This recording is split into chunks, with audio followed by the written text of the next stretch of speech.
দুটো মোডে এটাকে চালাতে পারবেন। একটা টি মুড আর একটা হচ্ছে এস মুড।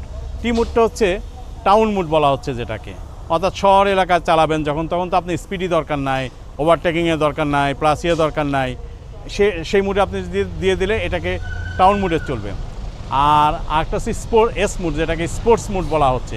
লং ড্রাইভ করবেন তখন আপনার প্রয়োজনীয় তাগিদে বিভিন্ন রকম অবস্ট্রাকশন আসতে পারে, কোনো ক্ষেত্রে ওভারটেক করা লাগতে পারে, কোনো জায়গায় ভাঙাচোরা রাস্তা হতে পারে, আস্তে ধীরে চালানো লাগতে পারে, তখন সেগুলি আপনাকে ওই স্পোর্টস মুডে থাকলে সেটা আপনি সেভাবে চালাতে পারবেন। ওই সিবিটি ওইভাবে আপনাকে পাওয়ার জেনারেট করবে।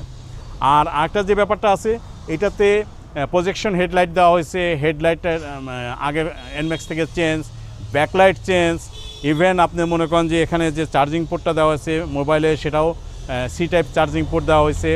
আর সবচেয়ে ইম্পর্টেন্ট যেটা নেভিগেশন বলতে এটা গুগল ম্যাপকে আপনি ইনস্টল করতে পারবেন ওয়াই কানেক্টর দিয়ে। নেভিগেশনের মাধ্যমে আপনি যে কোনো জায়গায় আপনি দিয়ে দিলে আপনি চলে যেতে পারবেন। এটা তো সম্ভবত মোবাইলে ব্লুটুথের সাথে কানেক্ট করতে হবে। জি ওয়াই কানেক্টেড করে নিতে হবে। ওয়াই কানেক্টেড করলে আপনি নেভিগেশন আপনি এটা সেট আপ করতে পারবেন, গুগল ম্যাপ সেট করে নিতে পারবেন। এটা তো এবিএস আছে, ডুয়েল চ্যানেল এবিএস আছে। এখন যেমন টাউন মুডে আছে, আমি যদি এটাকে স্পোর্টস মুডে নিতে চাই, এস চলে আসবে, দেখেন নাও ইট ইজ এস। এটাকে যদি আমি চাপ দিই টাউন মুডে আসলো। আর আমি আগে যেটা বলছিলাম YECVT, যেটা সিভিটি যে ইয়েটা আছে সেটা কিন্তু এখানে ইন্ডিকেট করতেছে YECVT is running.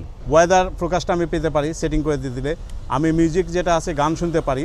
Auto trip meter যেটা আছে সেটা আমি নিতে পারি। অটো ট্রিপ মিটার কী আছে, আমি এটা ঘড়ি আমার মিটার ডিসপ্লে যেটা আছে আর কি সেটা আসবে।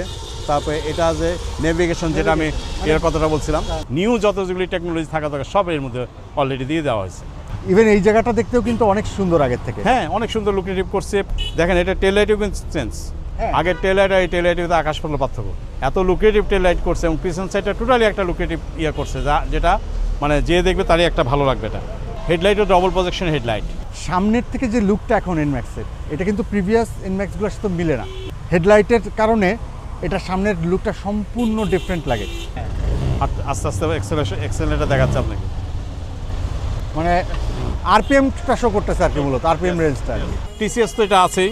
আগের থেকে এটার স্পেসটা বেশ বেশ বড়, খুব ইজিলি রিফিল করা যায়।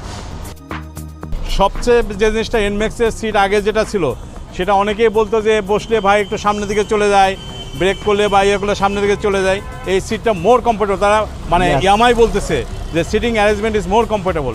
মানে আগের তুলনায় সিটটা অনেক ডেভেলপ করছে, এটাকে বলা হচ্ছে ম্যাক্সি কমফোর্ট সিট। আমি তো সেটা মানে বসেই টের পাইলাম। টার্বো যেটা আছে, টার্বো কম বেশি হবে যেটা, সেটাকে এটা দিয়ে আপনি ওয়াই শিফটার দিয়ে চেঞ্জ করতে পারবেন। দুটো মোডে এটাকে চালাতে